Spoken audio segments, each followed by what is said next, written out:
I remember watching this clip for the first time, and I thought I knew what it meant until only recently when I really started to figure out what the manifestation and law of attraction principles were actually behind Steve Jobs' words. Of course, it was impossible to connect the dots looking forward when I was in college, but it was very, very clear looking backwards 10 years later. Again, you can't connect the dots looking forward. You can only connect them looking backwards. So you have to trust that the dots will somehow connect in your future. You have to trust in something, your gut, destiny, life, karma, whatever, because believing that the dots will connect down the road will give you the confidence to follow your heart even when it leads you off the well-worn path, and that will make all the difference. He said, you cannot connect the dots looking forward, you can only connect them looking backwards. Now, we can look at it in different ways, whether he's referring to the destiny code that we are going to go into, or whether it's about our manifestation rights, like are things already in place as the dots already there and we just foresee it, therefore we think we are creating it, or is it actually there already? This is the story of a boy by the name of Eric Howe, a kid who was born in Liverpool, the UK, in 1984. When he was brought into this world, he was conditioned, just like everybody else in society, to actually come to this social understanding of, hey, what's right, what's wrong, what's true, what's false, what you should do, what you shouldn't do, and went to school just like every one of you out there and got the formal education and was taught certain things in life. And through that whole experience, he was also taught about his limitations and how then he became the shy boy in school who never actually spoke a word. Through his upbringing, what actually happened was his dad was always saying to him, stop being so lazy, you need to work hard. Work hard at your goals, work hard at your dreams, you gotta be someone when you grow up. Money, you gotta make money. Money is important. Then, because of the hard management, Eric actually started working hard. And what actually happened was, by the age of 15, he actually dropped out of school because he was not the academic type. And when he dropped out of school, what actually happened was he went out there, started working in burger vans, working literally 70 or 80-hour weeks just to make ends meet. He actually struggled to pay his bills. Therefore, he came to the realization that money was important. Notice this one thing. He left home because he was not academic. Therefore, he understood the importance of money. At 21, he started his first restaurant business. He took a loan of £460,000 from the banks and actually started his first restaurant. As a result of starting his first restaurant, what actually happened was he started making good money. When he started making the good money, he was thinking, what do I do with all this money? And by the age of 24, he built his own restaurant franchise. Hi, this is Eric Howe. Today here at the British Franchise Exhibition in Manchester. I mean, the growth over the last 2 years have been exceptional anyway, but I think right now we're starting to see better trends in like what type of demographics work best with our noodle bar franchise. Because of building the restaurant franchise, he made so much money that he bought the houses, bought the cars, bought the watches, bought every material out there. And because of all of this, he fell into deep depression. He didn't know what to do in life. He was literally like every single day thinking, why am I here? What's the point in life?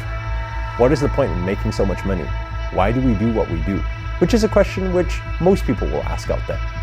But as a result of that, what actually happened was a girl named Lisa showed up one day. And when Lisa showed up, Lisa asked Eric, would you like to come to Kenya with me on a volunteer trip? And obviously Eric at that time was really depressed, really stressed and thinking, why do I want to go to Kenya? So he said no. And while he was drinking that night, his friend said to him, Eric, don't go.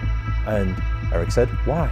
And his friend said, because it's really, really dangerous out there.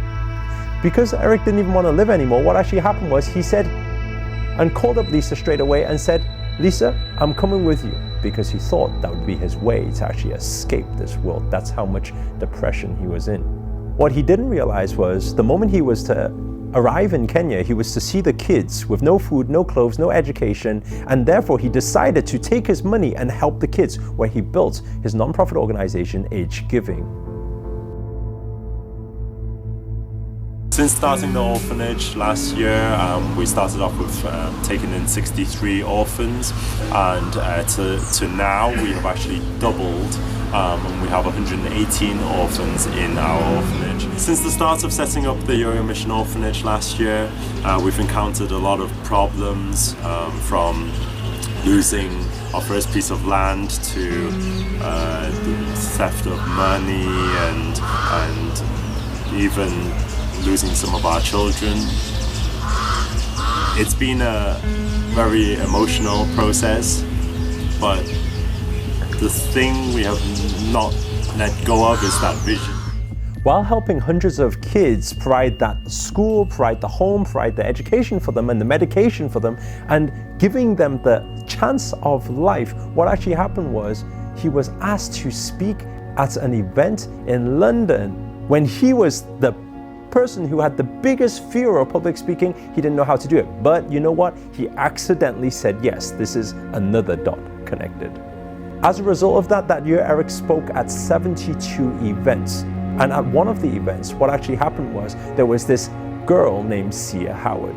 Sia Howard was a designer based in London and really wanted to get her brand out there, but she didn't know how to do it. And what actually happened was Eric decided, you know what? I'll invest in your business. Sia was just an attendee at one of his events, and what actually happened was the result of that, Eric actually took Sia Howard and the brand onto Paris Fashion Week. Guys, so excited right now. We're on at 9:15.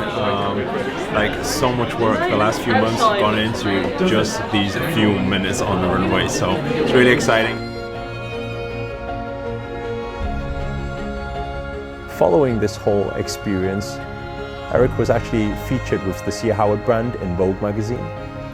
And while he was featured there, what actually happened was this was captured by the president of Ghana, who actually was newly elected, and actually asked Eric to actually go out there to speak to him, to talk about how to develop the education system and the entrepreneurship system for Ghana going ahead. There was one missing dot that actually was found later on within the journey, which was the thing that actually got Eric into entrepreneurship in the first place was when he first seen Richard Branson on TV, and he thought, wow, what a leader, what an entrepreneur. It looks so much fun, you know? I want to be someone like that too. And as a result of that thought, what actually happened is in 2016, Eric was asked to headline a big conference with Richard Branson himself in front of 6,000 people in Vietnam. So people always ask me today, they say, Eric, how did you get to where you are today? You reach out to millions of people around the world. What is the secret? And what I always reply, it's not a secret. It's a journey. And this journey, you can only figure out for yourself what your destiny code is, what your destiny path is, once you start pursuing that path. The biggest problem I see a lot of the time is a lot of people, they want to know the future to be able to pursue the path. What they don't understand is the biggest secret of all. You cannot connect the dots looking forwards. You can only connect them looking backwards. But the thing is this, you no longer need to think now, because you just allow whatever flows through you. When you feel it, you do it. When you feel it, you do it. And whatever is meant to be there, whatever is already there, will already be the outcome as nature has it.